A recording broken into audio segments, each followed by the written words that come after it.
It is Steve Garcia, who's now a week removed from what was a phenomenal performance. And we were just kind of laughing before we got started about how crazy life is before a fight goes to how not so crazy it is afterwards. But, man, you've had about a week to soak it all in, man. How are you feeling about that performance? Overall, you can always hate on the things that you did wrong, I'm doing still currently. Um, but at the end of the day, man, I'm just blessed to get the win. That's just uh that probably sums it all up. Just happy, happy about that. I feel like I have like 100-pound weight vest lifted off my shoulder, and I can breathe, so it's good. I imagine. What's your process afterwards? I mean, are you a guy that like, I got to watch it back immediately? I want to watch this thing 100 times. Do you try to detach yourself for a little bit? Like, what's your process for soaking it all in after? Um, I wouldn't say I necessarily have a process. It just depends on like the environment, the atmosphere. So like if I'm fighting at the apex, my phone's blown. Well, I mean, my phone blows up no matter what. I think all of our phones blows up after a fight, especially if you do really well. Um, but like this last time, it was my first like event here in the States. I had a big crowd, and I've been fighting at the apex a lot, so it was nice to have my wife there. My brother was there, so they shot us home or to the hotel. Came back, and I was able to enjoy the rest of the card with them. That's kind of like one of the perks about being early in the fight card is that I can kind of like come back and enjoy the rest of the fights. So That's that was my process this last time. I love it. So did you stay for the whole card? Did you watch the rest of it? Of course, man. Like that's the whole thing about this card. That card was awesome. Like even if I wasn't on it, like I would have paid pay-per-view to do it. You know what I mean, to watch it. So I was happy to be part of it. I love it. What'd you think about Israel Adesanya's win? Because I tell you what, I was so excited about that fight, and I thought he could win, but I thought he was going to have to outpoint Alex Behead. I didn't think there was any way he was going to be able to do what he did. That finish and the whole celebration afterwards, pretty epic. What were your thoughts on that? I knew he was gonna get it. If we were allowed to bet, I was gonna put money on him. And you know, I don't know. I just didn't see Izzy going 0 for 4. He's so smart. He's so technical. He was gonna figure it out. I was like, he's got it this time. I didn't know if it was gonna be that fast, but he looked like a man on a mission, and he's that type of personality that he doesn't just like, oh, I lost, whatever. It's like it's gonna eat him alive, until he figures it out. That he's that guy. And so I was happy to be in the arena at the same time it happened. So it's cool. That is awesome, man. I felt the same way. All right, let's talk about your fight. You get in there. Obviously, man, the size difference between you two guys was crazy. And I mean, you're big for the division. There's no question about it. But I mean, you have the reach advantage. But when you have that smaller target like that, does that create some challenges for you as well? To kind of, I mean, you're punching down a little bit, right? I mean, you've got to get to that level. Is that a kind of, I guess, the flip side of the reach advantage? Yes and no. So like majority of people like in the 145 division are about his size, about 5'8", 5'9", and I have a ton of those in the gym. So I want to say I'm not unfamiliar with it. I'm definitely used to fighting people like that. But like you said, like man, his muscles have muscles, man. Like he was a big dude. He was strong, and I knew that coming in. So like I wasn't surprised by that at all. I just was kind of just like ready for it. You know what I mean? And uh I feel like we handled it pretty well, but like you said, he was very, very strong. Those wrestlers, man, they just have those like traps and they have those muscles and stuff. I wish I had that too, but with the trade off, I got long, lanky arms that pretty much drag on the floor, and he has big muscles. I don't know. He obviously got to you early, man. I was a little bit worried. I thought I'll be honest with you. I thought that was going to be it. I mean, you were hurt for a bit. Do you remember what was going through your mind? I mean, how bad was it? Did it maybe look worse from the outside than it was, or was that a real gut check for you to survive? Nah, man. As long as I'm breathing, I'm never out of the fight. You know what I mean? So when he caught me, like I'm not trying to lie to you right now. I'm not trying to see like macho or something like that, but in my head when I hit the deck, I was like, well, obviously at first you're like, yeah, that sucked, you know what I mean? But in my head, I was like, if that's the best you got, this is a bad day for you. I was like, wait till I get up, and I was able to kind of, rally back, and kind of get my, it took me a couple seconds to get my wits back. But leading into the fight, I've done a couple different interviews and a few different situations and talks with different people, and I just wanted to be a pain in his ass. So even if I'm on my back, like it's just gonna it's just gonna suck. Like I'm gonna punch you in the face. I'm gonna try to elbow you. I'm gonna try to do just be really really annoying to him, you know. And then he's gonna try to posture up, get up, and I'm allowed to get back up to the cage or stand up or whatever I had to do. Get hooks in, just whatever he gave me. So it worked out. It worked out kind of how I thought it would. Mainly on my coaches. My coaches, honestly, they were playing a video game in there. They know exactly what was going to happen, how it happened, and what was going to, how it was going to finish. So it's super cool because, they're pushing buttons and I'm the character punching. That's awesome. First of all, you're always such a humble dude, but that's a badass line to be like, if that's the best you got, it's going to be a bad day for you. I love that. But you touched on something that I wanted to ask you about. I mean, okay, so you get hurt. You're gaining some momentum at the end of the round, right? Like, obviously, you're rallying back. And so I kind of wondered going into round 2 if you thought, like, okay, hold on, I can finish what I almost just got done in round 1. And also, it was the body work that was incredibly effective, right? And so I just wondered if that was, you saying, man, I think I can hurt him in the body, or if that was the coaching that was saying, hey, A, we could go get this finished now, and B, look at the body because that's what's going to open this up. That's all coaches. That's all my coaches right there. Like obviously in my head, like I know I can knock him out with my hands, but at the end of the day, like Wink's like we just whatever he's giving us, just take it. And his stance, the way he stands, like I just knew it was just gonna be open for me.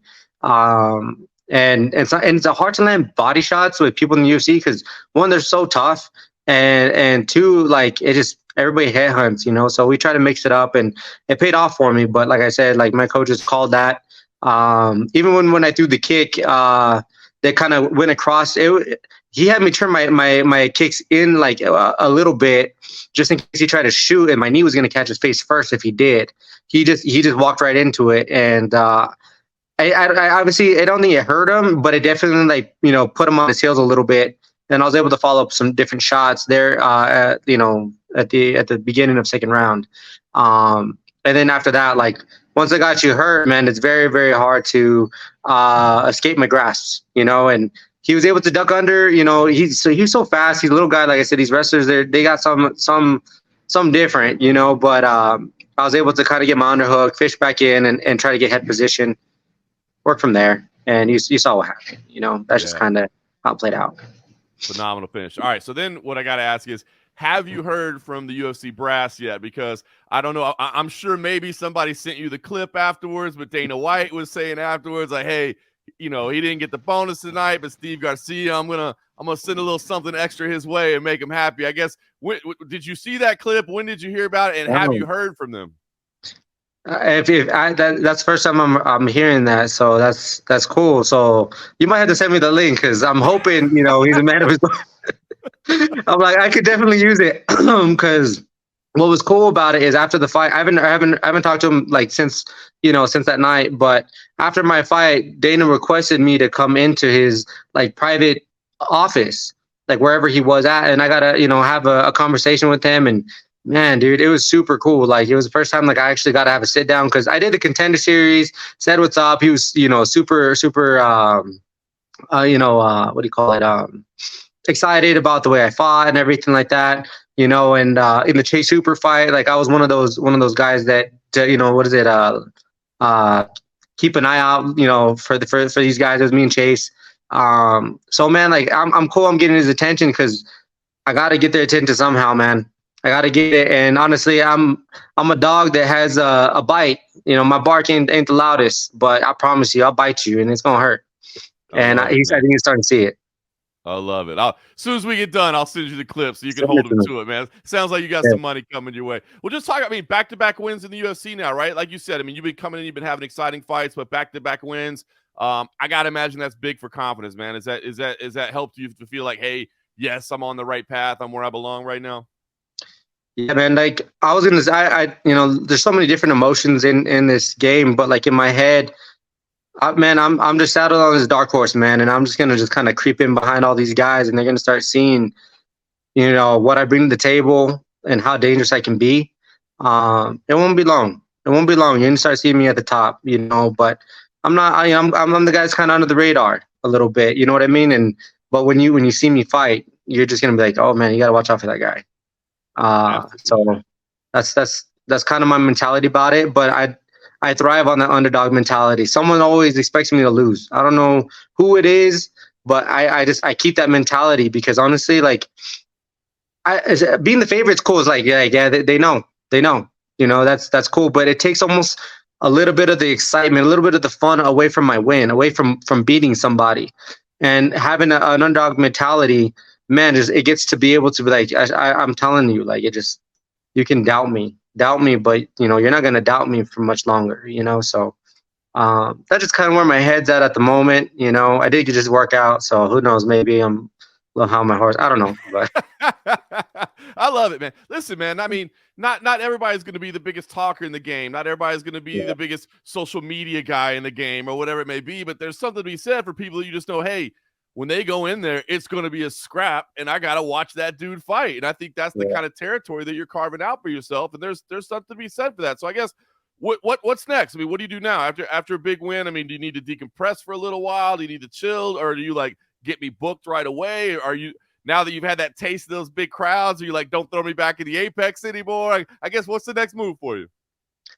I don't know, man. I like at the end of the day, like I'm a strong believer. I believe God, is gonna lead the path, and that's the one that I want to take. Because when I take, reins of it, man, I just mess everything up. So at the end of the day, I'm just kind of just leaving it in His hands. Of course, I'd love to have a crowd. Of course, I'd want to get back in there right away. But at the end of the day, like, I had 10 weeks of hell. That's the truth. Like 10 weeks of hell.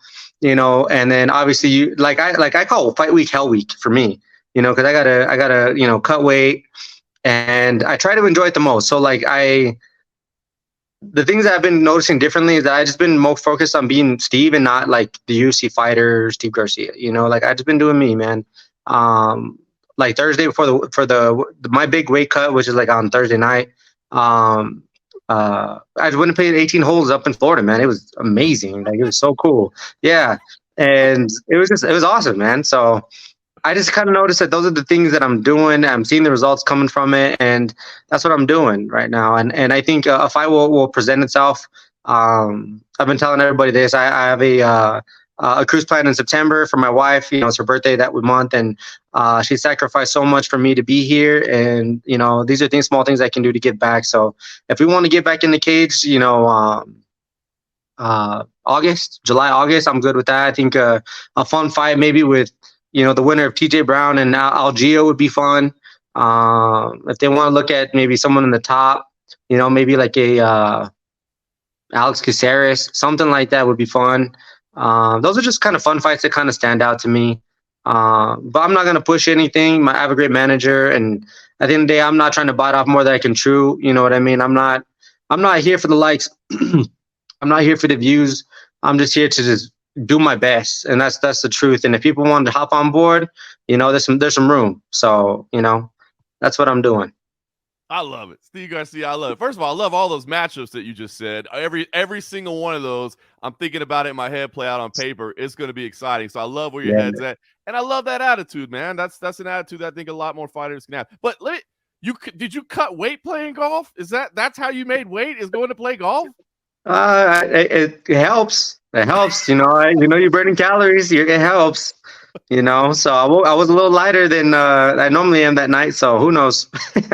Unfortunately, my 18 holes usually have about 18 beers in them as well, so I don't end up cutting weight in them. I'm sure you were handling a little differently, man. But Yeah, I don't get to do that, but it's part of the golf part. I like the golf part, so we'll do that. I love it. Well, Steve Garcia, man, thank you for the time today, brother. Congratulations on a big victory. I like that idea. July, August sounds good. Maybe pocket an extra 50 G's for that cruise. That could be a nice little vacation.